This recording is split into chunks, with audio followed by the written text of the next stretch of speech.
Irma, aku minta tolong.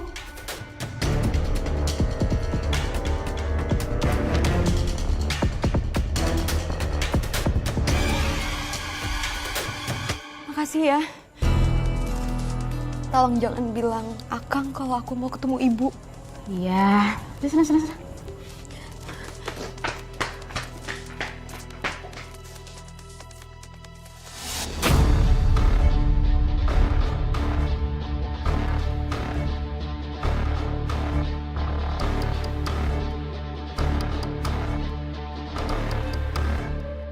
Halo, Bapak. Santi kabur, Pak. Aku udah cegah, Pak. Tapi dia malah mukul aku. Sakit, Pak. Aku takut.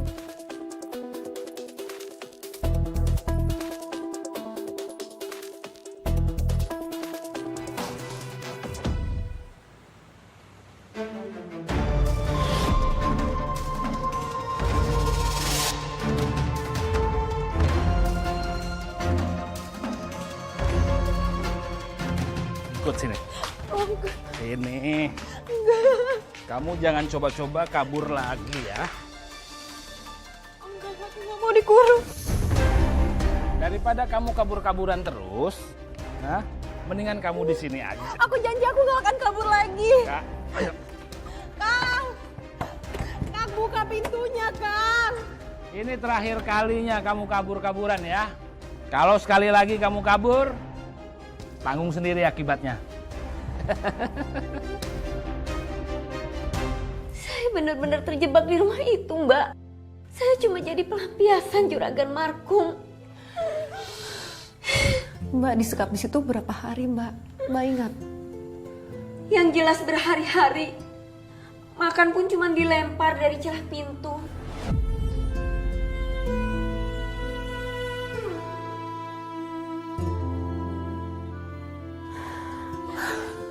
Saya nggak bisa bayangin, Mbak. Mbak, kamu tuh kuat banget. Kamu kuat, Mbak. Bahkan saya udah nggak punya harapan.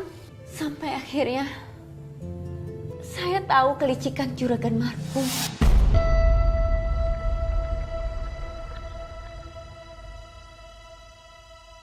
Kelicikan apa, Mbak?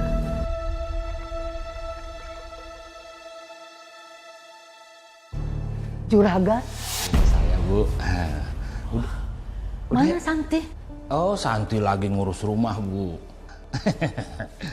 Kedatangan saya ke sini, saya mau minta sertifikat rumah ini, Bu. Buat apa sertifikat itu? Bukannya Juragan sudah menikah dengan anak saya itu hutang jadi lunas? Ya, ini bukan soal hutang piutang lagi, Bu. Tapi ini untuk jaminan Santi. Jaminan apa, Juragan? Kayaknya ada di sini ya.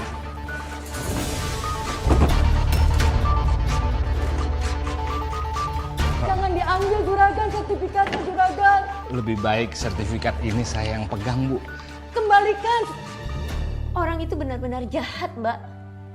Dia langgar perjanjian. Padahal dia janji utang lunas. Tapi malah sertifikat rumah diambil. Saya juga disekap.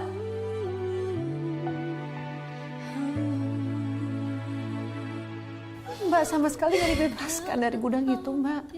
Berbagai cara saya pakai. Supaya saya bisa keluar dari gudang. Supaya saya bisa ketemu ibu. Ya, Mbak. Berisik! Maunya apa sih, aku aja ya? Jangan berisik!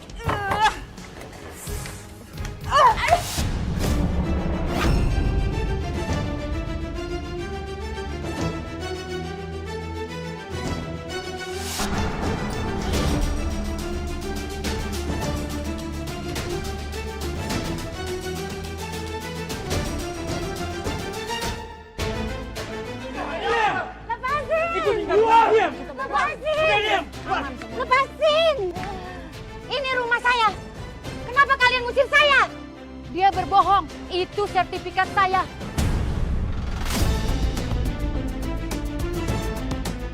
Itu kamu nggak ada hak dengan rumah ini. Enak aja. Ibu megang sertifikat nggak? Sertifikatnya sama saya, Bu. Berarti rumah ini punya saya, Bu. Bohong!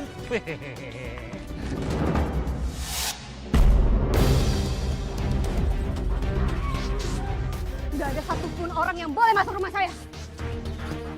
Saya anak pemilik rumah ini. Markum, tukang tipu. Dia gak ada hak atas rumah ini.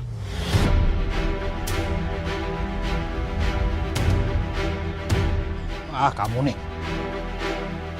Aduh.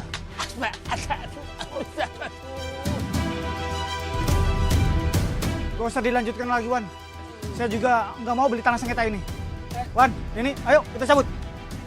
Lepasin. Pak, sertifikat saya yang lain di mana, Pak? Aduh, apes. Ingat ya, ini pembalasan atas apa yang udah kamu lakuin ke aku. Setelah kejadian itu, Mbak, bagaimana nasib Markum? Markum dilaporkan ke polisi, Mbak. Dia dituduh melakukan penipuan dan kekerasan. Dan warga pun ikut melaporkan karena dia dituduh mafia tanah. Polisi langsung menahannya.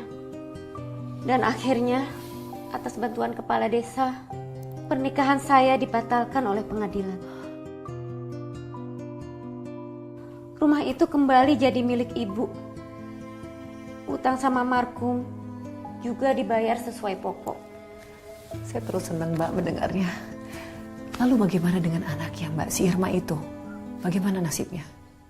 Setelah Markum di penjara, Irma tinggal sendiri di rumahnya. Tapi karena warga sudah muak, warga menjarah rumah itu. Dan Irma terusir dan pergi entah kemana. Sekarang bagaimana kehidupan Mbak dan Ibu Mbak? Saya kembali bekerja di pabrik untuk membiayai ibu. Yang penting kami sudah bebas dari Markum. Luar biasa, Mbak. Terima kasih ya sudah berbagi kisah kamu kepada para pemirsa. Sama-sama, Mbak. Sehat-sehat ya, Mbak. Terima kasih. Pemirsa, kisah Santi Handayani ini memang sungguh luar biasa. Perjuangan seorang perempuan untuk terbebas dari kekerasan dan ketidakadilan. Dari kisah ini kita belajar bahwa kejahatan pasti akan mendapatkan balasannya. Dan bahwa kekerasan dalam rumah tangga tidak bisa dibiarkan. Karena setiap perempuan berhak memilih kebahagiaannya sendiri dan berhak berjuang untuk hidup yang lebih baik. Semoga kisah ini bisa menjadi inspirasi bagi kita semua. Sampai jumpa dalam episode berikutnya.